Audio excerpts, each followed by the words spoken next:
Olá, bem-vindos a mais um episódio do Tá Tudo Certo. Já vou pedindo para vocês se inscreverem no canal, acionarem o sininho para impulsionar esse conteúdo. E hoje nós temos um assunto que, de forma interessante, o assunto se combina com o espaço onde nós estamos gravando. Nós estamos gravando aqui no espaço no Ipiranga, São Paulo, que chama Mahalila Yoga. E nós vamos conversar sobre o jogo Mahalila com o Amadeu Neto. Bem-vindo, Amadeu. Olá, bem-vinda a você. É isso, acho que sou eu mesmo que sou a bem-vinda aqui. Obrigada por aceitar o convite. Prazer. Fala pra gente a tua formação. Você é psicólogo? Sou psicólogo há 46 anos. Acho que isso tem uma importante estradinha pra mim, aí, é né? uma estrada. Sou psicoterapeuta, já ministrei aula em universidade, dei supervisão. Hoje só atendo e continuo apaixonado pelo lila. Então hoje é atender e lilar. Nós vamos, tá aí aparecendo para vocês é um tabuleiro? O tabuleiro do Lila, para vocês verem mais ou menos o que é, as casas, e aí o Amadeu vai falando para a gente como é que se joga isso e por que se joga isso. Por quê e para quê? Para que isso? Primeiro, da onde veio? Do que sobrevive? Do que se alimenta? Então, quando eu conheci o jogo, e eu conheci para uma outra atividade, ele ia fazer parte de uma atividade bem assim, as pessoas iam ter a ideia de estar passando por um autoconhecimento esotérico. Tá. Então, naquele momento, elas tinham que se encontrar com o jogo como se elas fossem iniciadas. E eu achei o jogo numa revista Planeta. Nossa, a revista Planeta trouxe pra gente tanta coisa, porque é de uma época onde a gente não tinha livro, tinha revista, não tinha internet. Não tinha. Os conhecimentos, eles eram bem restritos. Até a livraria, eu lembro que eu ia para comprar alguns livros de astrologia, de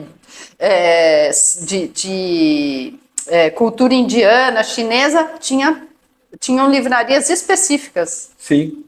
Não era todo lugar que nós achávamos as coisas. Até sebo tinha lugar específico que você achava as coisas. Né? E aí, quando eu achei o lila, eu falei, poxa, isso aqui... Porque acho que é importante falar isso. Ele tem duas maneiras mínimas de você jogar. Uma é como a gente lila, como a gente usa como prática,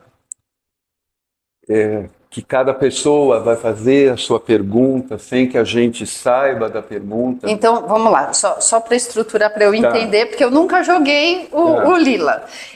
Eu venho com uma questão a saber, nem a tratar, mas a descortinar. Eu esquematizo uma questão na minha vida para jogar, é isso? Isso, e você vai fazer na hora que você sentar na frente do jogo. Ah, então não venho com a questão pronta, eu vou sentindo o que está rolando. Sim, e a gente faz uma prática para você entrar em contato com uma questão.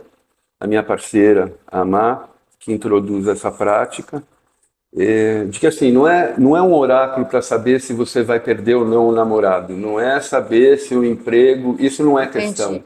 Não é um oráculo. Não é um oráculo. Tá. Nesse sentido, não. E aí, as pessoas vão fazer uma pergunta que a gente encaminha para que seja algo assim, o que é importante trabalhar na sua vida hoje? Entendi. Por exemplo, uma coisa mais aberta, não tão fechada, não sim ou não, mas uma coisa a saber, né? Nossa, eu não estou entendendo direito esse aspecto da minha vida, e aí o campo vai trazer essas informações. Tanto que a gente diz assim, o lila é um conjunto de dicas para você. Então, assim, eu falo, é um toque na cuca, né? Aí, assim, você caiu numa casa X, depois você vai perguntando, eu vou te explicando. Ela tem um texto, que já é a quarta versão que a gente chega. Deixa eu mostrar que é tão bonitinho aqui, ó. Isso vem junto com o jogo? Não, isso a gente construiu. As traduções são nossas. Tá. Tradução de que língua original? Não veio do original porque eu não falo sânscrito. Tá. Já veio de uma tradução inicial do sânscrito. Que é de uma pessoa muito importante, o Harish Johari, que jogava com a família. E ele virou um mestre do jogo. Entendi. Até tem um livro dele, que é a Yoga das Serpentes e das Arrows, das setas. Tá. Onde ele explica cada plano, cada casa, numa visão bem interessante.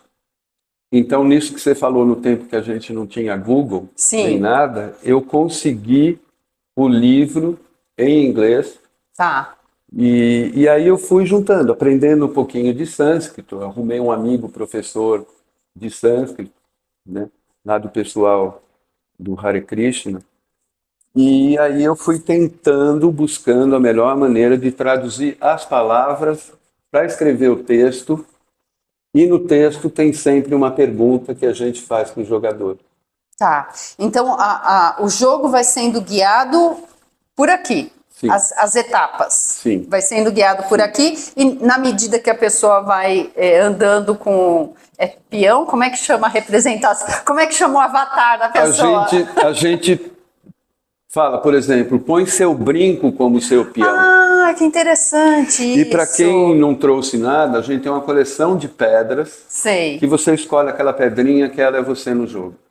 Nossa, que interessante. Então, assim, a tua marca que entra no jogo. Por isso, assim, deixa eu antecipar uma coisa que às vezes me preocupa no jogo. Tá. As pessoas às vezes não vêm jogar porque hoje tem por aí terapia Mahalila. E não é terapia, você não tem que se expor, você pode não falar o jogo inteiro se não quiser, porque é você, a tua pergunta, teu peão e o lugar que você está. E a tua pergunta não necessariamente tem que ser exposta, pode ser resolvida só com você. Sim, por quê? Porque como aplicador do jogo, eu não quero saber, porque a gente funciona assim, a Má, minha parceira, lê o texto, faz a pergunta, e aí eu faço um comentário baseado no meu conhecimento do jogo, claro, desses anos todos. E tem gente que fala assim, mas você adivinhou a minha pergunta. Porque entende? A gente tem o texto, a pergunta, e eu, em cada jogo, vou ampliando. Por isso que a gente não pode saber a pergunta, senão, sem querer, eu posso conduzir. Pode. Não é difícil, né? É muito complicado a gente não torcer pelas pessoas, sim, né? Sim. E aí entra o nosso julgamento e aí a faixa já interagiu. Sim, acabou. O importante, até dentro daquilo que eu falo, é que eu aprendi a dinâmica do jogo, que eu vou te explicar na hora que você perguntar. Já. Que tem um caminho, o jogo, na verdade, é um caminho. Como eu estava te dizendo antes, esse jogo foi feito para ser jogado não nesse formato, de que cada um faz uma pergunta. Entendi. Ele era jogado, muitas vezes, para ensinar um caminho espiritual. Por exemplo, tem um jogo que muita gente conhece, que chama o Jogo da Glória. Ah. Não sei se você já viu. Não, é aquilo que eu lhe falei, eu já joguei o jogo do herói ou o jogo da vida? Não, acho que é o jogo do herói. Jogo do herói. Isso. Esse jogo da glória, ele era usado na catequese. Então, ao invés de ter esse formato, ele é como se fosse uma espiral plana, e tem anjinhos, diabinhos, você foi uma boa criança, não foi, olha como Jesus e Deus pensam em você. Era para catequese. Tá. Claro, de uma forma muito mais profunda, esse jogo expressa o jogo da vida. Os aspectos... Sim. Esse em específico, que a gente pratica, ele é ligado a Vishnu. Que é uma entidade hindu. Na Índia existe uma tríade, Brahma, Vishnu e Shiva. Tá. É mais ou menos assim, Brahma cria, Shiva destrói, Vishnu constrói. Vishnu, a encarnação principal de Vishnu, conhecida para nós, é Rama e Krishna. Tá. Então, esse jogo, já vi aqui na casa, onde você termina o jogo e começa, Vaikuntha, é ligado, vamos dizer assim, a esse atributo de Vishnu. Que é assim, vamos lá, Brahma constrói, Shiva destrói e Vishnu equilibra. Veio primeiro Shiva nessa linguagem. Claro, porque se você tem que construir em cima de alguma coisa que não existe de alguma forma. Então ele já está destruindo, é isso aí, ele já está destruindo, né? Tem uma figura que é Shiva, é criado na ideia do jogo, ele já está de boca aberta devorando o universo. Tá. Aí Vishnu fala, ok, então manda o que você faz aí e aqui a gente vai construindo o universo. Então é esse o segredo do jogo, digamos assim, é esse o esqueleto principal do jogo. Tá. Você começa nascendo, então você é um bebê, sim, você é energia. Você não tem consciência, você não sabe nem se a mãozinha é sua. Uhum. E você vai terminar o jogo consciência. Então, ele te apresenta a transformação de você como ser humano e dos seres de uma forma universal. Você está no mundo para transformar a vida e energia em vida consciência. Em níveis cada vez mais, digamos assim, elevados de consciência. É uma casca de cebola, né? Você acha que... Você fala, nossa, por essa eu passei, resolvi, vem outro. Ó, você entrou numa coisa importante. O jogo tem serpentes e...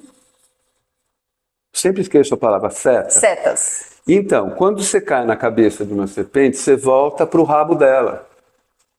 Você fala, eu achei que já tinha passado. Sim. Mas é da mesma serpente ou você cai no rabo de uma outra serpente? Não, ó, olha essa vermelhinha. Tá. Ela tá nessa casa negatividade. O rabo dela tá naquela casa lá embaixo. Essa aqui, por exemplo. Que é nulidade. Nulidade. Então, você chegou nessa casa, sua pergunta, você já teve um monte de explicações, você cai nela, não vou perder o jogo. Por isso que eu não gosto de chamar de jogo, todo mundo ganha. Sim, sim. Então, você desce esses níveis porque você precisa de um outro aprendizado. Em compensação, digamos assim, se você cai nas peninhas de uma seta, você sobe. Esse joguinho vende na Índia. A gente, inclusive um dia, eu e a Má fomos num restaurante, sabe aquele cantinho para criança brincar? Sei. Tinha um joguinho lá, escadas e escorregadores. Aqui tem para vender.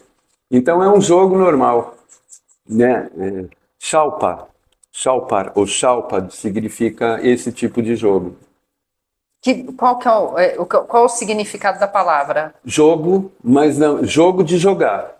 Então isso aqui pode ser chamado também de Gyan Jalpar, que significa jogo de dado, de conhecimento de dado. Porque jogo de dado na Índia definiu a história da Índia. Depois a gente fala disso. Ai, que interessante. Sabe, uma coisa que você falou, Amadeu, que eu achei interessante, né? E até tem uma cobrinha ali que parece muito uma escada. Que quando você cai na cabeça da cobra, você volta para o rabo. E o movimento da cobra, ele é zigue-zagueado. Sim. Né? E em compensação, se você cai na peninha da seta, você vem para ponta da seta. Porque o movimento da seta ele é reto. E a cobra tem a ver com o feminino e a seta com o masculino? Tem essa coisa do yin e yang? Olha, tem gente que coloca isso, mas como eu já te disse uma vez, eu vou na coisa mais raízes do jogo. Tá. Né? E se você olhar jogos muito antigos, nem tem zigue-zague nem nada, são serpentinhas pretas. Sim. É só uma representação mesmo. Uma representação. Tá. E na Índia, se a gente for pensar, Naga, né? Que significa tanto Nasha, a serpente, como conhecimento, o egípcio tem a serpente aqui, pode sim, em alguns caminhos, a gente relacionar com Kundalini. Tá. Aquela energia aprisionada 3,5 vezes enroladas no primeiro chakra, lá no comecinho do jogo é o primeiro chakra. Nossa, tem tudo aqui, né? Parece uma coisa tão simples, vocês estão vendo aí na tela o tabuleiro, mas tem tudo. Tem tudo. Ele é uma visão cósmica, como eu te disse, nesse modelo ligado aos seguidores de Vishnu. Mas tem jogo que ao invés de Vishnu é Shiva. E tem jogo que tem outra visão. Por exemplo, tem jogo desse na Arábia, né? Com a versão muçulmana dele. É o mesmo jogo com outras palavras. Tanto que a gente fala, a origem do jogo. Eu falo, sei lá, começou com o mundo, vai saber. Eu ia te perguntar isso, porque pelos teus estudos, qual é o mais antigo? Da onde é o mais antigo? Pois é, eu tinha certeza disso, que ele podia ser pré-védico, antes dos 4 Vedas, por conta de algumas referências a Shiva, por exemplo, antes de ser Shiva, era Rudra, era o ser da floresta. Mas à medida que você está vendo, tem gente que dá para ele 4.000 anos, tem gente que fala, ele é védico, porque ele está escrito na linguagem sânscrita, védica. Mas só que a gente tem, assim, as coisas eram de boca a ouvido. Então, quando na era védica começa a se escrever tudo, inclusive os poemas védicos, eles já existiam, a gente não sabe se ele existia antes já como cultura. Ou se foi registrado. Exato. Sabe, alguém te conta uma história e você era criança, e você tem 30 anos, você resolve escrever a história. Se a gente pensar cantigas de ninar, quantas vezes aparece, a gente vê e fala, nossa, eu falava errado, batatinha quando nasce se esparrama, não, é espalha rama, por quê? Você só ouviu, e aí você reproduziu a sonoridade, na medida que você vê escrito, não é isso que eu pensei. Pois é, e se a gente pensar que na cultura védica, por exemplo, se decorava versos como no budismo, né, os sutras, os tantras budistas, eles decoram, né? Então eles estão passando sempre a mesma coisa. Eu não sei te dizer como que o jogo foi existindo. A gente sabe, por exemplo, tem um jogo chamado Patizzi. Como é que é? Patizzi. Você já jogou? Não. Lodo Real. Ah, é verdade. Aquele que você faz um caminho, aí você bota o pininho para o meio. Isso. A gente imagina, quando eu falo a gente, os pesquisadores, que ele pode ser mais antigo que o Patizzi. E o Patizzi na Índia é um jogo absolutamente comum como o Ludo aqui. Só que não vem na caixinha da estrela e tudo mais. E é uma pena que isso meio está se perdendo, né? Com os jogos eletrônicos. E é tão gostoso você juntar a turma para fazer jogo de tabuleiro, de cartas. Tem toda uma interação social ligada a isso também, né? Sim, além de eu pego o dado, eu jogo, eu mudo o peão. Sim. Então, além de tudo, é motor. O jogo, o motor... Tá lá, né? Tá projetado fora do teu corpo. Sim. Imagine ainda com a coisa virtual, né? Você põe lá o teu óculos, você se move, mas você não tá... Não é esse movimento. Você perdeu noção de espaço, de peso, né? Você tem várias perdas aí sensoriais usando o tecnológico, né? Exato. Então aqui, eu diria assim... 2 coisas que jogando esses anos todos eu não explico. Não quero me interessar muito quando começou, é importante que ele existe. Sim, não, só estou te perguntando porque você é estudioso do jogo. E a segunda coisa, assim, tem gente que não bota muita fé no jogo, né? Aí sai, termina o jogo até antes, depois a gente fala da dinâmica, e fala assim, não acredito, como pode? Né? Falo, pois eu não sei como pode, também não, eu não quero explicar de onde veio. Eu não quero saber como a luz funciona, eu quero apertar um interruptor e clarear o ambiente. Sim, e tomar sol no sol. Isso. Então, por enquanto é isso. O que você quer saber mais? Então, vamos para a dinâmica. Se organiza aí e me pergunta. Eu vou pedir uma ajuda aqui para uma universitária que está presente. Tem alguma coisa a acrescentar dessa parte que você lembre? Não. Não? Então vamos continuar aqui. Pode dar pitaco. Eu quero depois uma foto tua com a gente no final. Vamos falar então, Amadeu, como funciona a dinâmica.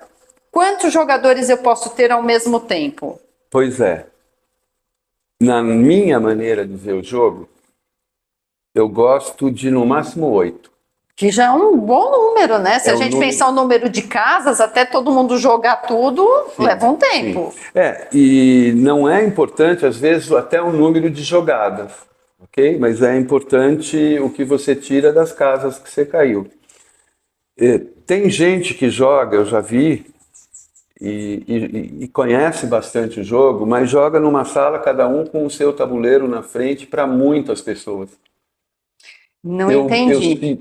Então, assim, tem 50 pessoas. Tá. Aí tem um tabuleiro aqui e você tem um tabuleirozinho na frente e na tua vez você joga e escreve. Ah, entendi. É como se fosse tipo online. Eu tô na minha cadeira aqui e vai movimentando o grandão lá, entendi. E eu gosto de jogar assim. Agora você escolhe que dado você quer jogar. Olha que dado diferente, gente. Então joga, vai. 4. Você andaria 4 casas. Não, primeiro, no jogo oficial você está na consciência cósmica. Você começa no final. Você começa onde você chega. Isso é interessante também. Se você tirou 4, você vai para a casa do nascimento, porque você falou que dado interessante, 1, 2, 3, 4.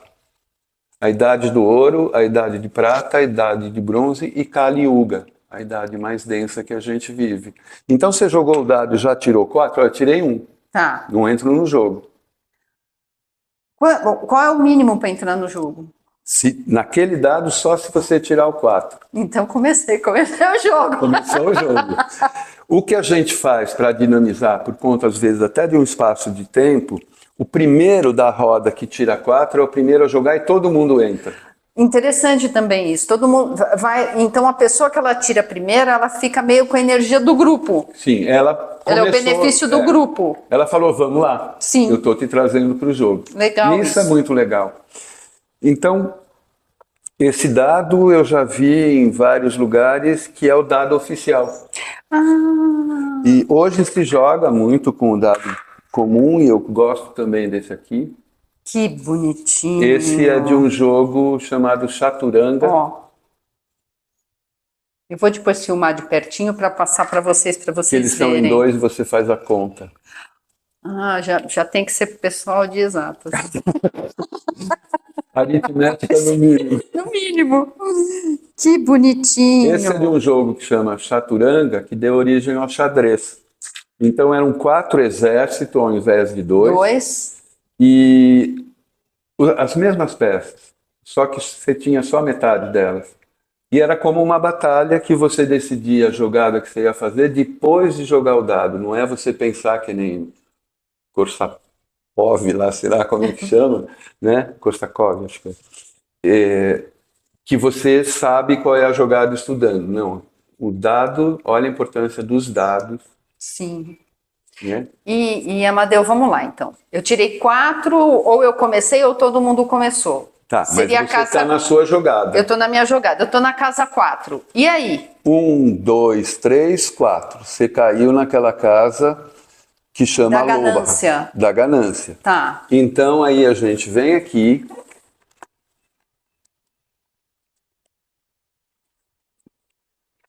Casa 4, né? E aí vai ter um texto, pode ser cobiça, pode ser ganância. Como esse jogo é pronto, às vezes se usou outra palavra. No meu jogo, eu usei a palavra ganância. E aí vai ter um texto. Tá, vai ter um texto, e aí acho que o que dá o chute para o próximo é a pergunta. Aí tem a pergunta. Dessa casa, só lendo para vocês, onde você se sente mais vazio? Isso, tem 3 perguntinhas aí, não é isso? Eu só vejo um ponto de interrogação. Mas aqui, ficamos... Tá. É que a frase é mais... Desculpa, pessoal, a frase é mais comprida. Ficamos possessivos porque queremos preencher todos os nossos vazios. Onde você se sente mais vazio? Então, você personaliza uma coisa que a casa diz. Pensa comigo, você chegou no mundo. Aquele primeiro plano... Tá vendo que lá na ponta explica qual é o plano? Uma bolinha vermelha. Primeira estação, plano pessoal, fundamentos do ser. Você tem alguma percepção, noção de chakra? Sim. Então, ele é o Muladhara. Tá, é o basicão. O basicão. É a sobrevivência. Então, todas as casas e perguntas desse nível vão falar do espaço onde você começa a existir no mundo. Tá. Uma das coisas básicas que a gente vem para o mundo em termos mentais é exatamente essa ganância. Não é a ganância de eu querer tudo para mim, mas é de ter que ter as coisas para subsistir. Exatamente. Você precisa de coisas, de alimento, de água, de seguranças, de coisas para subsistir. Por isso que a pergunta é onde você se sente mais vazio. Porque de repente você tem, sei lá, dinheiro, um bom emprego, 2 filhos, um carro e sei lá o quê. Legal, está preenchido Sim. de um monte de coisa. Você pode ter 60 anos, mas na tua subsistência, a pergunta quer te dizer o quê? Onde você não completou ainda. Porque às vezes vai ser num outro nível. Sim. Às vezes é busca espiritual, no sentido que eu penso, que não é religião ou algo assim, mas espiritualidade é autoconhecimento e autodesenvolvimento. Desenvolver. Sair do envolvimento e entrar num maior. Aí eu me desenvolvo de novo. Então você está começando o jogo, você teria feito a sua pergunta e eu ia dizer algo parecido com o que eu estou dizendo, além da pergunta. Tá. Então foi personalizado, não sei a pergunta, aí você tem, todo mundo recebe um caderninho, onde escreve a pergunta. Sim. E aí você vai fazer a tua reflexão do que você escutou, da pergunta feita e do que eu disse. Na hora. Então, na hora, antes de o outro jogar. Para ter uma percepção mais rápida, não tão elaborada, mais visceral, sim, digamos, sim. intuitiva. E sabe o que é incrível? Tem gente que joga muitas vezes e traz o caderno antigo, onde já escreveu 2 lilas. Uhum. E como é bonito você ver isso, né? Porque às vezes a pergunta mudou, mas a pessoa está se deparando no mesmo lugar. Eu tenho clientes que jogam e depois a gente leva para terapia, então ele é terapêutico, não terapia, é uma ferramenta. Sim. E aí o que rola, que é muito legal, porque a pessoa vai sacando que ela está num processo, por exemplo, eu ainda estou vazio nisto, mas eu estou entendendo até que, sei lá, eu estou dentro de uma bolha, são sempre os mesmos amigos, eu não sei onde você vai chegar. Claro. Mas o caminho é esse, entendeu? Aí Entendi. você teria jogado, joga um outro, até começar a próxima rodada. E quando o outro joga, eu só vou anotar minha percepção dessa casa na minha jogada, ou quando o outro joga, eu também vou anotar a percepção do que foi falado em relação a mim? É com você. Porque tem gente que aproveita mais da casa vizinha do que da sua. E o que acontece? Pode ser que a próxima pessoa também tire 4. Sim. Então aí a gente tem outro texto e eu vou dar uma outra explicação, só a pergunta vai ser a mesma. Tá. Então, caí na mesma casa que você, te escutei e falei, nossa, que interessante. Aí eu caio, eu falo que o que você viu mesmo, entende? E a pessoa pode querer trocar. Nada é obrigatório no Lila, pode ficar muda o jogo inteiro. Isso é importante, não é terapia, você não vai se expor. Isso é importante porque tem muita gente que gostaria de participar das coisas e que tem essa particularidade de não querer se expor, ainda mais em grupo. Grupo desconhecido. Eu acho o trabalho em grupo maravilhoso. Mas eu conheço muita gente que não tem condições de receber essa maravilha que é estar num grupo por essa questão da exposição. E tá tudo bem, cada um é do seu jeito. Exato. Por isso que a não ser quando a gente jogava, por exemplo, a gente já jogou em empresa, em team building, em que o time trazia uma questão, que eu também não ficava sabendo, e eles tinham um peão só. Isso é bem legal, porque também tinha um objetivo só enquanto time. Só. E aí no individual, eu fiz uma brincadeira, cada um levou uma foto sua impressa, a gente tinha um pedestal, ele andou com a carinha dele no tabuleiro, ao invés de pôr peça.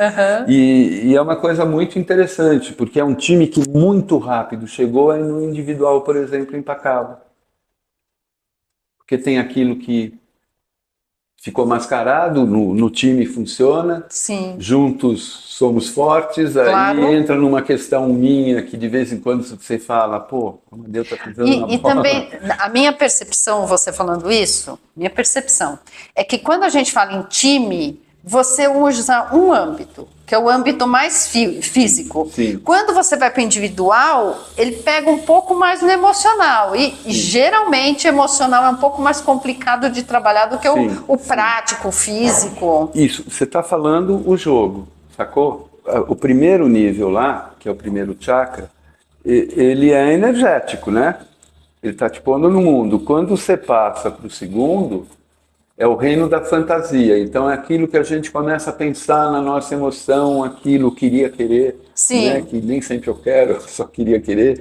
E você vai num caminho que você vai chegar no terceiro nível, que começa a ver com as coisas relacionadas ao teu mental.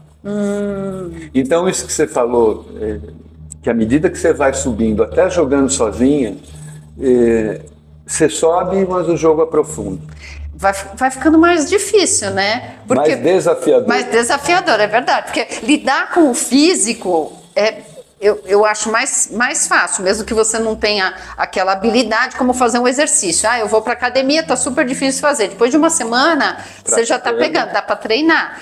Aí, na medida que você vai escalonando isso pro emocional, pro mental, pro energético, existencial, vai requisitando mais trabalho para você olhar. Sim.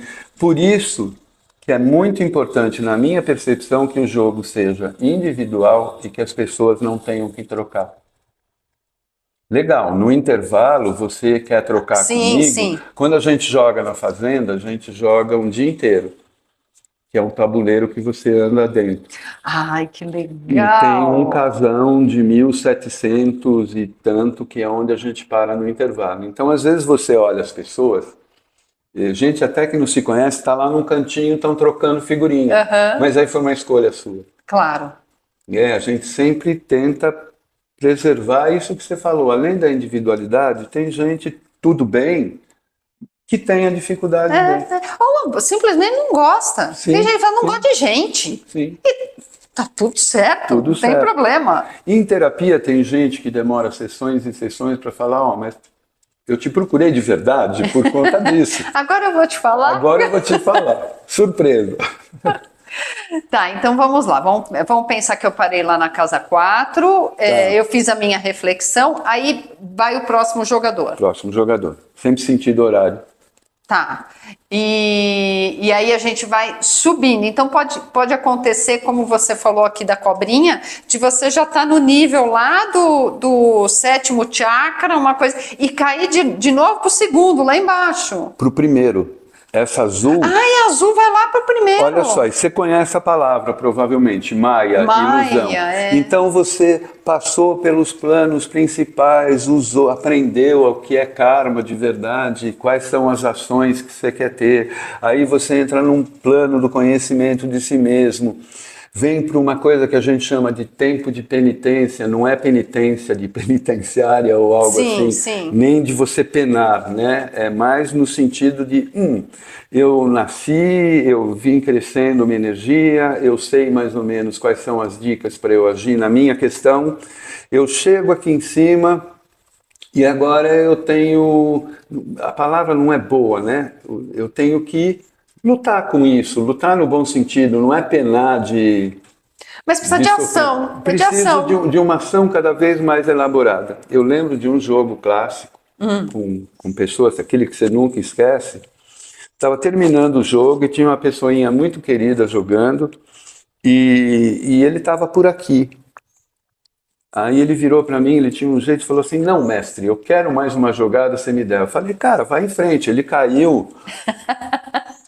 Na escuridão e voltou para a ilusão. Isso que eu ia falar, olha, a casa que está bem próximo do fim do jogo e num chakra, né, equivalente a um chakra elevado, é a casa da escuridão. Sim. E aí quando a pessoa cai na casa da escuridão, ela volta lá para o Maia. Sim. E tem tudo a ver, né? E olha que legal que você falou.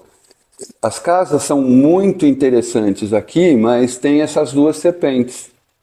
Porque você pode se desenvolver, aí você está se sentindo espiritualizada e etc, etc. Aí acontece uma catástrofe né? Não catástrofe cósmica, sim, mas sim. em você, você fala assim, não é nada disso. Você negativa tudo aquilo que... Ou o ego começa a cutucar, né? Porque o ego tá começa presente. A cutucar e você cai na escuridão e vai embora. Para onde você vai? Morra, delusão. Né? Então, tudo bem, você vai começar tudo de novo, mas não perca o entusiasmo, digamos assim. Entusiasmar é estar com Deus, né? Mas se pensar, é uma bênção. Se você não está indo para um caminho de luz, para um caminho legal, você cair de novo para o começo é uma bênção. É uma bênção. A minha parceira, Má, ela sempre fala, gente, serpente faz bem. Né? Às vezes a serpente te traz, né, a sabedoria, né? Naga. O símbolo do caduceu, da medicina, sim. Né? Da Kundalini, como você falou. Cruzado 7 vezes com as asinhas lá em cima. Né? Então, às vezes a gente se entusiasma com as setas. Com as setas, né? Mas às vezes elas também são traiçoeiras, né? Porque na próxima jogada ela te traz alguma coisa, você subiu. Ó, tem seta que você sobe 1 nível, 2 níveis. Aquela ali, ó, benevolência, você vê. Essa aqui, ó. Amarelinha. O jogo termina, você vai terminar aqui. Você sobe, mas você passou do fim do jogo. Você vai ter que continuar, pegar uma serpente e voltar para a terra. Às vezes o caminho mais rápido, né, pulando etapa, ele é um caminho mais vazio. Exato. Né, porque você não teve aquela experiência das fases. Sim. Então, assim, você conseguiu, você brilhou, você chegou, mas está vazio. Está vazio. Por quê? Né, eu gosto muito de uma frase que eu até aprendi com a Má, no trabalho dela. Experiência é aquilo que te passa, e não aquilo que passa no mundo. Experiência é única. O que passa consigo. Consigo. E isso que você falou é muito importante.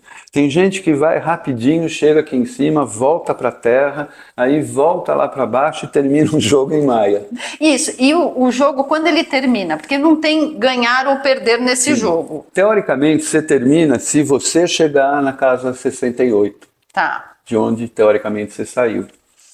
Mas, raramente, alguém chega em 4 horas, que é o que a gente se propõe a jogar, no tempo que a gente tem, na condição das pessoas. A gente joga aqui no espaço em 4 horas. Sim. E cansa? É cansativo? Porque todas essas elaborações, às vezes é divertido, mas dá uma esvaída, né? Sim. Eu confesso que eu fico cansado no final. Tem gente que sai alegre e feliz, tem gente que sai cansada. Sim. Eu penso que tudo tem a ver com o teu envolvimento. Uma vez a gente estava jogando no gigante lá da fazenda. Sim. E uma pessoa levou o marido, que não estava nem querendo. Não queria nem ir para a fazenda, quanto mais o jogo. No sábado de manhã. Aí ele fez o caminho, pegou aquela serpentinha verde pequenininha e foi para a avareza. Tá. Aí ele jogou o dado de novo, caiu de novo na serpentinha, voltou para a avareza. Ele jogou 3 vezes e fez o mesmo caminho. Aí eu brinquei com ele assim, entra no jogo, vai. Vem brincar, vem né? brincar com a gente, vem lilar com a gente, né?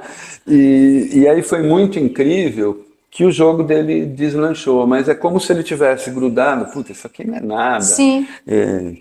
Que saco, tava um baita sol, né? A fazenda faz Sim, sol. sim. Mas é muito interessante, como a gente já teve pessoas que falam assim, entendi. Tem uma pessoa que falou, entendi, em 2 jogadas ela caiu aqui e veio para cá. E já veio para cá. Aí acaba o jogo se você quiser. Isso, eu te perguntei e eu te cortei. Então, eu preciso chegar nessa casa ou o primeiro que chega encerra o jogo? Não. Todo mundo vai chegar em algum lugar. Tá. Como tem tempo, às vezes ninguém chega nessa casa durante o jogo e a gente fala assim, gente, mais uma rodada. Tá. E vai ser muito importante a casa onde separar, porque não é jogo de ganhar. Sim, sim. E veja bem, eu entro para um caminho espiritual hoje. Eu não posso imaginar que amanhã eu entro na consciência cósmica. Sim. Vai contra, eu me ilumino. Então, assim, na primeira parada que eu faço frente ao jogo, é importante assim, até onde eu cheguei nessa minha evolução. Percebe? E isso vai me trazer o lugar onde eu estou agora. Na pergunta que eu fiz, que eu vou estar olhando como um caminho. Percebeu? É um caminho. E pode acontecer de eu fazer um questionamento inicial, e quando eu termino o jogo, eu falo, nossa, eu vim aqui buscar uma coisa e encontrei outra completamente diferente. Tem gente que levanta a mãozinha e fala assim, posso mudar a pergunta? E aí a gente entende que a pessoa ou localizou demais em alguma questão. Eu lembro uma vez a gente jogando, tinha uma moça muito empacada, né? Aí a gente conversando com ela entendeu que a pergunta dela era assim, alguma coisa em relação ao pai dela. Então a gente instruiu, ela refez a pergunta, aí ela jogou o jogo. Tá. É isso que eu acho mágico, não no sentido místico, mas sim, isso que é o grande barato. Incrível, né? Incrível, o extraordinário. Isso. Jogar Mahalila é extraordinário. E isso que eu queria saber de você, geralmente as pessoas elas vêm por curiosidade, elas vêm por uma questão... Você falou que você é psicoterapeuta e atende. Então, pode acontecer você ou outro psicoterapeuta falando, nossa, isso está tão enuviado, nebuloso, vai jogar para ver se vem à tona exatamente o que a gente precisa desatar nesse nó. Perfeito. E às vezes a pessoa vem e joga e aquilo foi um gatilho. É muito interessante, porque eu vejo como ferramenta uma coisa tão rica que aquilo que a pessoa anotou, uma linguagem minha, rende 10 sessões. Sim, traz tanto conteúdo à tona, né? Sim. E tem gente recorrente, tem gente viciada no jogo. Eu imagino que deve ser divertidíssimo, ainda mais interagir, né? Sim. E a gente tenta colocar um tom leve, né? Eu conheço gente que joga muito bem, mas põe como se eu tiver bom humor não tem seriedade. Tem muito disso, né? Eu sei o que é isso, porque sempre eu sou uma pessoa que eu faço muita piada das coisas, eu tenho... E para mim eu sou uma pessoa profunda, muito séria nas coisas, no sentido, né, de ter compromisso com as coisas. Mas eu me recuso a ser erudita. Sim. Eu quero ser profunda, mas erudita não combina errado, não combina comigo. Tá, mas tem um mestre zen importante que ele escreveu, inclusive, num livro, um texto longo, Zen Budismo e Bom Humor. Então ele já começa o texto dizendo assim, se você for muito sério, procure um outro caminho. Não sei o quanto você conhece de Zen, mas Zen tem o haikai, tem as piadinhas. Né? Não. Tudo é muito assim, engraçado e é profundo. Onde está a sabedoria? Você comeu arroz? Comi. Lavou sua cuia? Ainda não. Então vai lavar a cuia. Não pula as coisas, percebe? Sim. E a gente, muitas vezes, tenta pôr esse clima do jogo. Como você falou, de repente o teu estilo é muito o meu estilo, não dá para ser muito diferente disso. Mas é muito sério. Sim, é muito profundo, né? É que às vezes a gente não tem palavra, né? Sim. Quando a gente fala de seriedade, fala, nossa, seriedade, já vem na cabeça uma pessoa mais séria, mais né, estruturada, porque não tem palavras às vezes, né? Sim. E o que é que... Conta casos assim que aconteceram que nem você esperava. Esse, por exemplo, da pessoa querer ter uma jogada a mais e voltar lá para baixo. Sim. Mas eu parei para pensar aqui, porque eu não sei se é presunção minha, tá? Mas à medida que você entra no jogo, tem horas, eu faço de brincadeira, não quero acertar, mas tem hora que eu falo, joga aí que você vai tirar 3. Sim. E a pessoa tira 3. Não é porque eu estou adivinhando, porque eu sou cósmico, mas a dinâmica vai ficando tão clara que você já sabe para onde a pessoa vai, não necessariamente o número, você não acertou o número. Mas para onde ela não poderia ir. Né, tem gente que às vezes a gente fala assim, agora você pode jogar com 2 dados. Ela fala, vou tirar 12, tira 2. E quando o número é muito alto, anda as casas ou reduz, tipo na numerologia? Não, esses daqui você reduz. Tá. no jogo que eu te falei.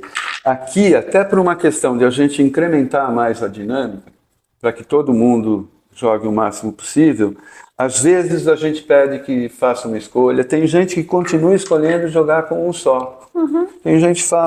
Tem gente que, assim, na malandragem, está chegando lá em cima, fala 1, 2, 4, 5 casas, é melhor eu jogar com um dado só, senão eu vou para... Aí assim, é o jogo da pessoa. Entendi. Né? Por isso que eu falo, também o jogo é mutável, né?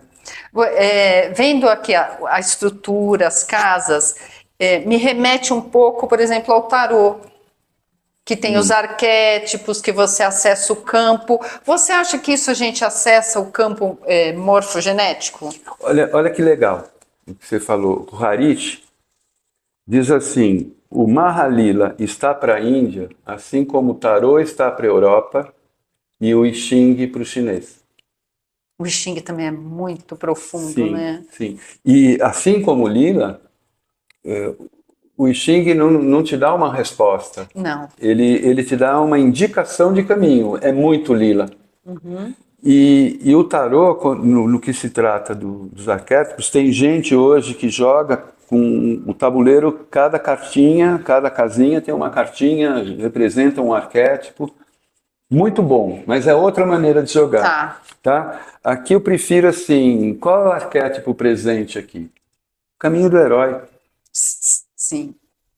Eu não preciso esmiuçar, a não ser, vamos falar, Amadeu, eu quero me instruir com você, eu tenho 3 meses para estudar. A gente vai falar tudo isso. Eu vou querer te ensinar a dinâmica do jogo e referências de hoje. Não sei se você lembra da conversa que a gente teve antes, que 7 ridges, 7 sábios fizeram um jogo e falaram, vamos levar o jogo para o mundo porque a gente está entrando em Kali Yuga, numa era mais densa e vão querer jogar.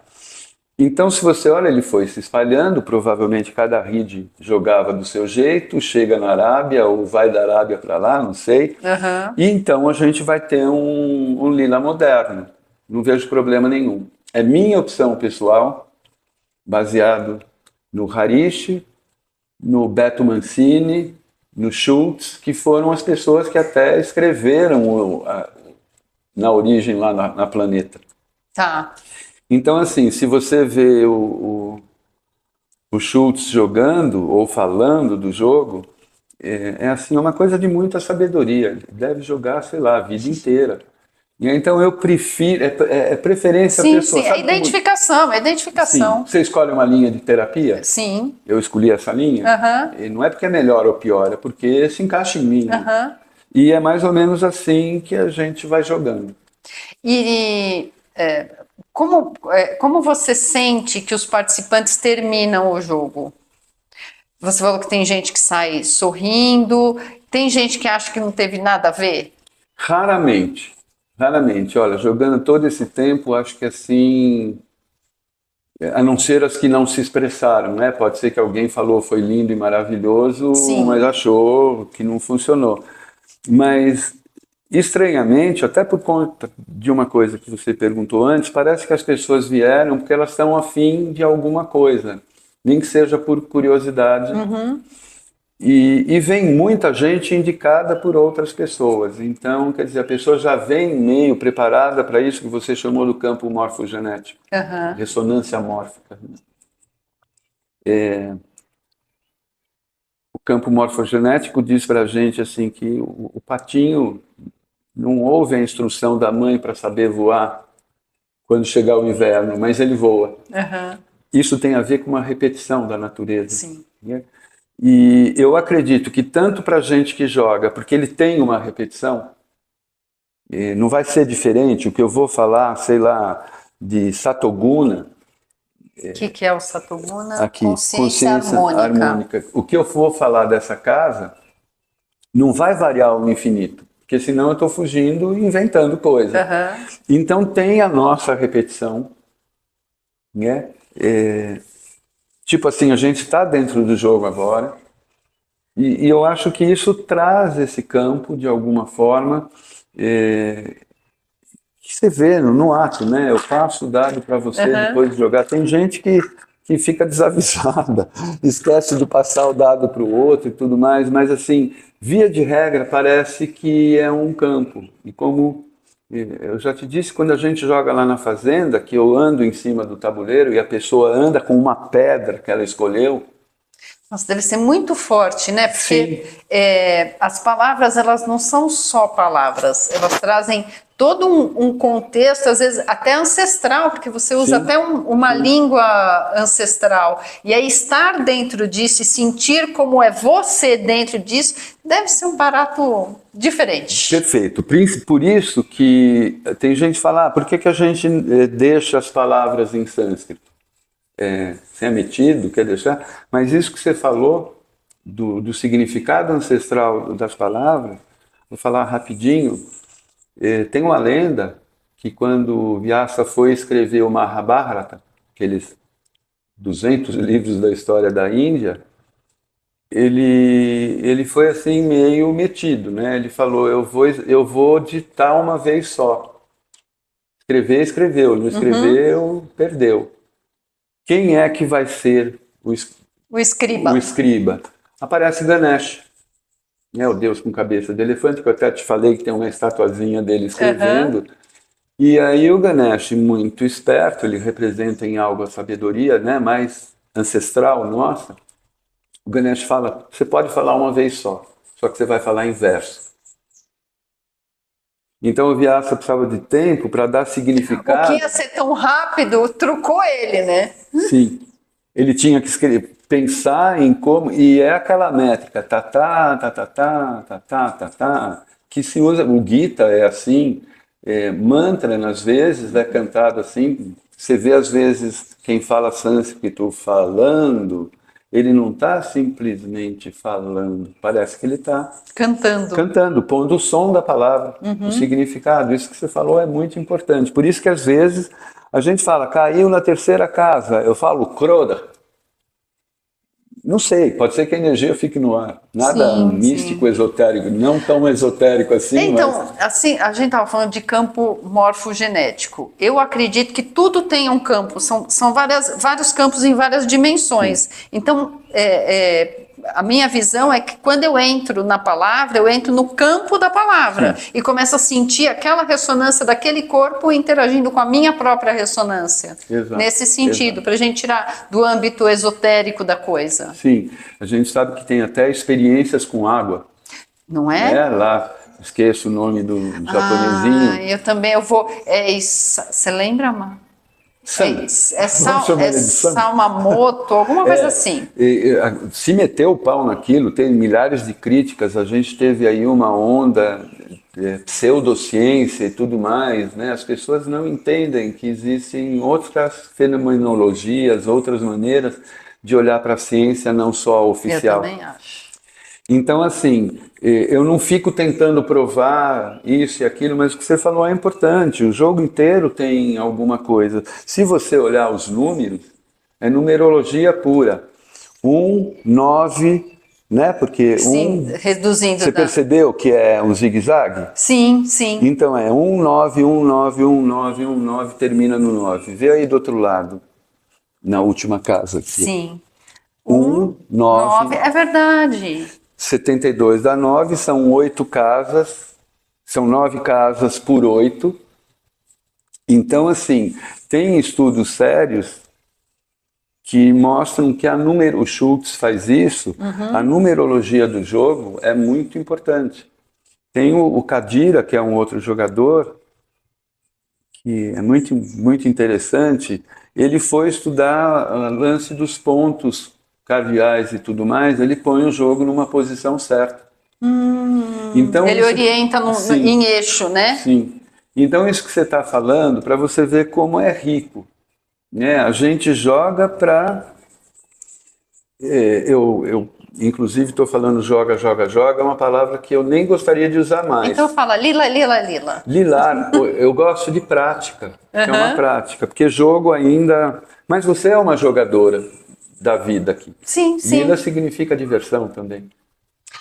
Isso é bom, né? É bem lúdico. né? A nossa criança brinca junto, né? Sim. Mexe com dado, com pininho, e isso é interessante. Interessantíssimo, porque eu te falei que essa versão é ligada à Vishnu, né? O segundo, um dos avatares de Vishnu é Krishna. Quando você vai estudar as histórias de Krishna, tem centenas de histórias de Krishna criança. Né? Uma das histórias, só para você entender o lance do lúdico, ele está tocando flauta na beira do rio, aí chegam todas as meninas da idade dele, tiram a roupa e entram no rio. Ele pega e esconde todas as roupas. Ele é virgem. Sim, sim. E fica lá tocando flauta. Krishna, você escondeu as roupas? Escondi sim, só vou devolver se vocês saírem da água. Sabe essa coisa, não é safadeza, sim, digamos assim. Essa brincadeira, essa tiração de sarro infantil. Infantil. O tempo inteiro tem alguma coisa em que está acontecendo assim. Quando ele cresce e tem lá o exército com medo de ir para a guerra, ele brinca com todo mundo, falando assim, dá o meu exército para o inimigo, eu vou sozinho com vocês e resolvo. Sabe, essa coisa desse movimento. Eu acho muito bonito. Se a gente pensar até a disposição de você fazer uma terapêutica, um processo terapêutico, ele passa um pouco pela criança.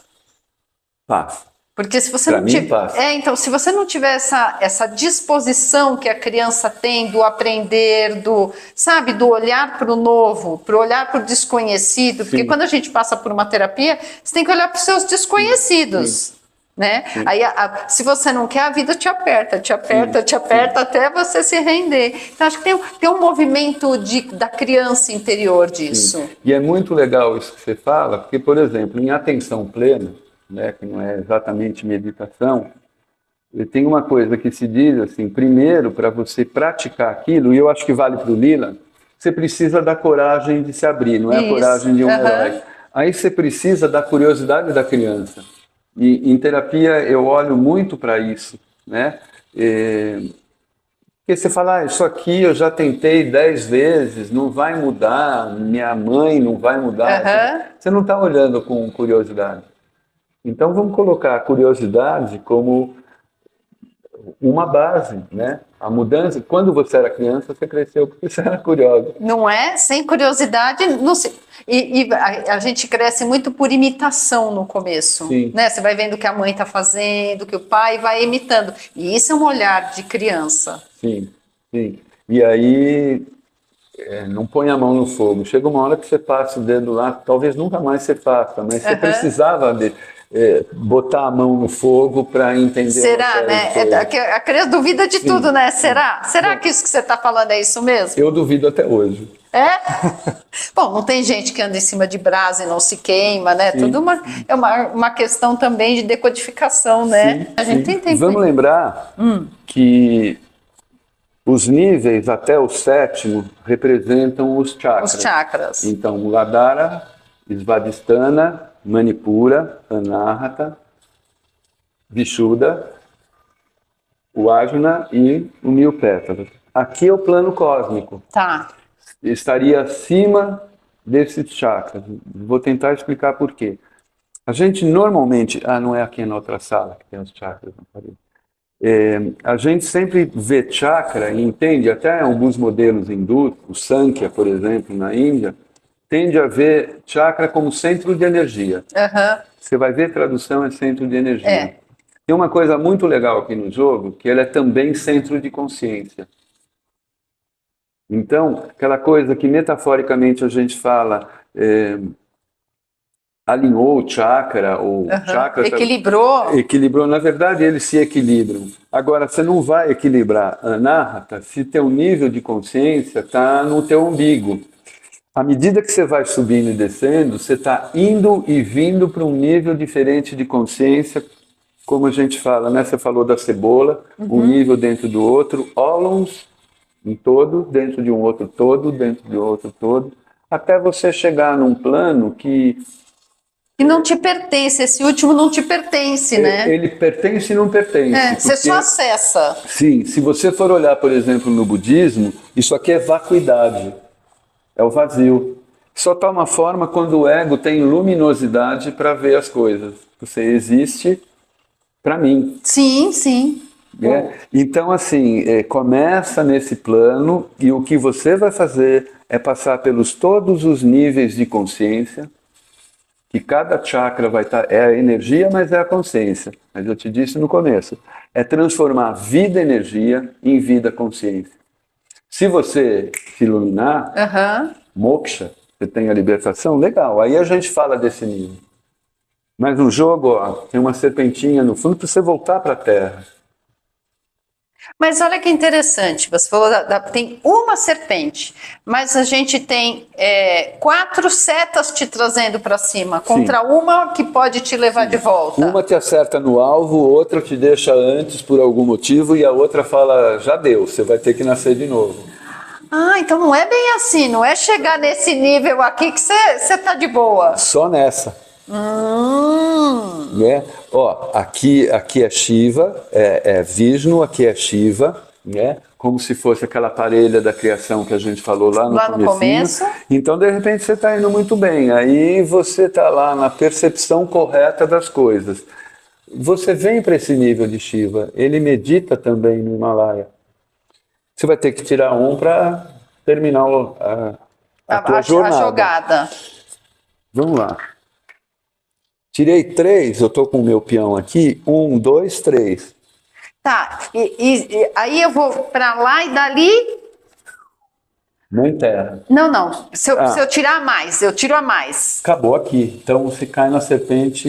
Eu tirei 5. 1, 2, 3, 4, 5. Tirei 6, passou. Isso. Eu desço do mesmo jeito. Eu brinco. Você encostou na serpente, você tá pego. Por quê? Porque isso aqui é como se fosse os gunas, né, da natureza, os níveis de vibração que você tem. Então, um mais divino, um da ação, rajas, né, e um que é tamas, que é a densificação. Então, você passou daqui, você começa a densificar para voltar para a Terra. Tem um autor que eu não sei... que se você conhece, o Ken Wilber. Sim, o que Ken fala dos Wilber níveis, né? É o único que fala assim, a gente não entende que para ter a evolução, neste nível tem uma involução. Involução não no sentido de você voltar para trás, mas de você evoluir para ser cada vez um núcleo mais denso para poder nascer. Isso que eu ia te falar, para mim passa uma coisa de densidade. Densificação. Bom, é isso. Olha, eu falo um dia. Eu falo um dia inteiro, se você quiser. Mas é isso que é bom. É muita diferença a gente falar, pegar uma instrução, mas o que eu estou te perguntando não é simplesmente uma instrução, apesar de nós termos falado sobre isso, mas é a tua experiência vivencial disso. Para a gente encerrar a live, fala para mim casos práticos de uma pessoa que fala assim, nossa, eu tive, sei lá, solução... ou no campo empresarial, pode ser, né? Porque você trouxe aqui o grupo de trabalho, e eu acho muito interessante, né? Porque o meio empresarial é bem primeiro nível, palpável. E quando se abre para uma sabedoria dessa, eu imagino o ganho que tenha isso. Para você ver o que é ganho e não ganho, né? A gente jogou uma vez com um amigão meu, que até tem a ver lá com a Fazenda, que ele é consultor e na época ele era diretor de RH nível América Latina e ele trouxe um grupo de uma empresa que eram assim, a turma do RH que tinham lá suas equipes em cada planta da empresa e tudo mais. E foi uma coisa incrível. Você vai falar, poxa, mas como isso é uma coisa boa? Nós jogamos em, acho que 12 pessoas, porque a gente era um evento de final de semana, a gente tinha tempo, tinha outras atividades, enfim. No final do jogo, teve uma moça que se sentiu muito mal, a pessoa que estava de minha parceira, de ajudante, junto com essa que eu falei, levou ela para um outro lugar, conversaram quase 1 hora, e a menina voltou e disse que tinha tomado uma decisão, ela se demitiu. Então, assim, um benefício do jogo. Talvez ela tenha descoberto no jogo, e aí depois eu fiquei sabendo que ela explicou lá para a pessoa do RH, que eu pedi um feedback, né? Claro. Porque alguém se demite depois de jogar. Até para ver se você está fazendo certo. Né? Por mais que a gente esteja muito tempo, nossa, será que eu dei uma bola fora? Sim, assim, vão me chamar, em vez de fazer aqueles programas de demissão, vamos juntar todo mundo e jogar. Mas ela chegou que por uma questão pessoal, o que ela viu dentro do grupo, as questões que ela se fez, o que ela estava querendo para a vida dela, até por conta de um caminho pessoal e espiritual, não era o que a empresa não condizia mais. E ela se demitiu, teve todo aquele programa de recolocação que a empresa fazia, e até onde eu sei, ela ficou muito feliz na outra função, no outro lugar. Tem gente que, quando está jogando, é interessante, mas você vê na expressão da pessoa, que está lá pensando e tudo mais, e que chega de verdade em algumas dicas. No último jogo, nosso aqui, veio um cliente meu. Ele foi fumar comigo lá fora no intervalo, ele falou assim, não estou sacando nada. Passou um tempo numa sessão, ele sacou tudo. E aí ele falou assim, era defesa minha, porque estava muito complicado. Agora, o mais bacana são, como eu disse, os viciados, né? Nós temos uma grande amiga, eu nem sei quantas vezes ela já jogou. Aqui na fazenda, na casa dela, a gente leva o tabuleiro. E para ela, muito mais do que o jogo, é toda uma reflexão que ela vem fazendo ao longo da vida e ela é muito perguntadora de si própria. E ela vem trazendo coisas e às vezes a gente conversa e ela me dá dica que é como se um milhozinho tivesse virado pipoca. Aí o outro milhozinho. Então ela vem, ela é meio na dela, ela já comenta num outro nível o jogo, né? Então tem esse tipo de... Sempre tem alguém, né? Sempre é uma palavra forte, mas sempre a gente vai ter alguém que relata na volta que foi muito importante. Tem uns relatos de tempos depois, né? Porque imagino que o teu relato, quando você termina, vieram alguns insights, coisas e tal. Mas eu acredito que com o passar do tempo, venham outros insights aí, né? Sim. E é bacana porque tem gente que a partir desses outros insights fala assim, vamos fazer um jogo de resoluções de ano novo? Juntar o mesmo grupo, vamos pensar no que foi a vida esse ano e tudo mais, e a gente joga de novo com o mesmo grupo. Olha que dica boa para fazer para o final do ano. É bem legal. Falando nisso, vamos falar para o pessoal como pode participar. Você dá curso de formadores, de instrutor. Como é que chama? Eu chamaria hoje de facilitador. Facilitador. Onde a pessoa aprende? Se você não dá curso, eu gostei, eu quero ser facilitadora. Onde eu obtenho esse conhecimento? Então, eu não faria isso, porque é muitas horas e uma trabalheira muito grande. Se a gente for imaginar um curso, imagine que cada coisa que a gente conversou aqui é no mínimo uma aula. Nossa, cada casa dessa é tremendo. Entender toda a dinâmica, entender a história. Eu já tentei fazer com 2 pessoas e não rolou. Né? Tem cursos, como eu falei, só que um é terapeuta do Lila, né? / terapeuta, eu acho estranho. Então, assim, você encontra por aí. O que eu gostaria um dia, talvez, eu sempre comento isso, ter pessoas interessadas e a gente fazer um workshop, não só de jogar, mas de ir mais a fundo as explicações. Então, a gente jogou, aí, sei lá, você jogou, você, a outra pessoa, querem uma outra rodada explicativa, porque você vai... entendendo a dinâmica, você vai ter a sua maneira de... Entendi. Tem gente que vai viajar, mas se a gente conversa... É um pós, né? Um recall. Exato. Muito bom. E para jogar, a gente tem 2 caminhos. Atualmente, o caminho tem sido aqui, né, que a gente achou por acaso, mais ou menos. Que o espaço é bárbaro, vocês já viram aí. Sim.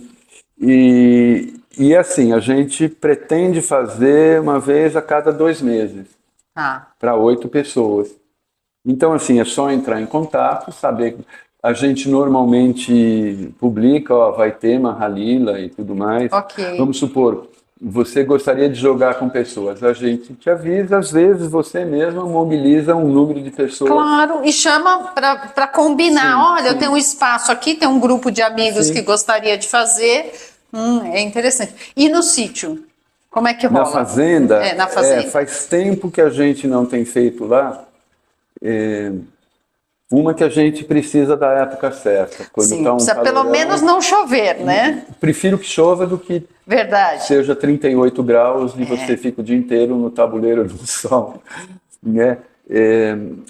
A fazenda, inclusive a Cris, que eu chamo de Cris mãe, a dona da fazenda, ela está insistindo muito para a gente ir fazer. Porque ela construiu aquilo. Sim, né? sim.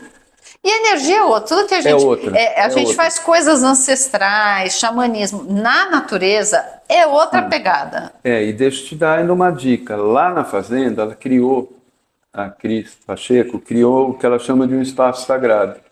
Primeira coisa que foi construída lá foi um círculo xamânico de cura, que veio uma xamã e construiu. Sim. Gigante. Do lado veio um espanhol do Caminho de Santiago que construiu um círculo celta de espiritualidade. Nossa, já gostei de tudo isso. Aí eu e o filho dela, o Zé Luiz, a gente começou a pensar, a gente construiu um labirinto de Chatre na proporção. Então o espaço foi ficando mais sagrado. Né? Aí aconteceu de o Lula, esse amigo, falar assim, precisa pôr uma coisa da Índia aqui. Eu brinquei, falei, vamos construir uma Mahalila. A Cris mãe comprou a ideia, construiu uma Mahalila. Então tá. Aí ela construiu uma capelinha para a mãe dela, quando a mãe fez 90 anos. Aí, como era fazenda, tinha senzala e tudo mais, tem algo para os pretos velhos. Claro. E agora tem uma estátua de Buda. Que maravilha, então, eu gosto disso, desse sincretismo. Sim, sim. Adoro. E é muito gostoso jogar lá, né? Eu imagino. Onde é a fazenda? Capivari, dá 1h30 de São Paulo. É perto. Mas você sabe que isso, às vezes, é um problema, né? Porque, para muita gente, a deslocação, o custo fica muito maior. Então, quando tem um grupo que se banca para ir, claro. E aí o pessoal faz assim, vai 5 num carro. Mas é um investimento, não é uma tarde terapêutica. Tem a parte social, tem a parte energética, é muito ganho. Acho que é mais ganho do que custo. Em algum momento te mando algumas fotos para você conhecer. Eu vou adorar. E, aliás, tá aí uma pessoa para conhecer, a Cris mãe. Interessante, gosto muito. Ai, Amadeu, muito obrigada. Os contatos estão aí embaixo. E aí, quem tiver interesse em conhecer, eu acho que a melhor maneira de você conhecer, mesmo que você se identifica com o método, queira ser um facilitador, é passar pelo processo. Sim. Né? Sentir. Sim. Né? Muito obrigada pela participação. Muito obrigada, Márcia, que está aqui, que a companheira vai estar com a gente num episódio próprio dela, que ela fala sobre Mindfulness. Eu sou péssima em inglês. Atenção plena. Isso. E ela vai estar com a gente falando bastante, e eu acho que cada vez está mais necessário a gente estar presente. Muito obrigada. Muito obrigada. Valeu, né? Muito obrigada a todos que estiveram conosco. Boa semana. Muito obrigada.